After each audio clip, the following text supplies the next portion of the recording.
নমস্কার, আমি মৈত্রেয়ী চৌধুরী।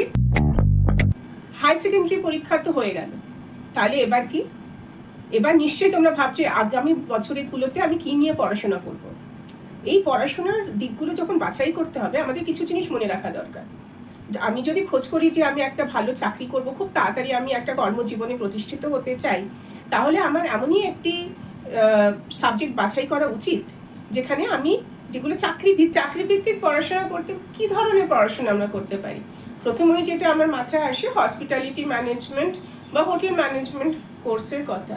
কেন এই কোর্সের কথাটা বলছি? আমি এই কোর্সের কথাটা এই জন্যই বলছি, আমাদের যা কারেন্ট স্ট্যাটিস্টিক্স দেখাচ্ছে যে আগামী 2030-এর মধ্যে আমাদের দেশ এবং সারা পৃথিবীতে বহু কর্মসংস্থান তৈরি হবে এই ইন্ডাস্ট্রি থেকে, এবং এই ইন্ডাস্ট্রিটা একদম সবথেকে বেশি জব প্রোভাইডার হিসেবে নিযুক্ত হয়েছে।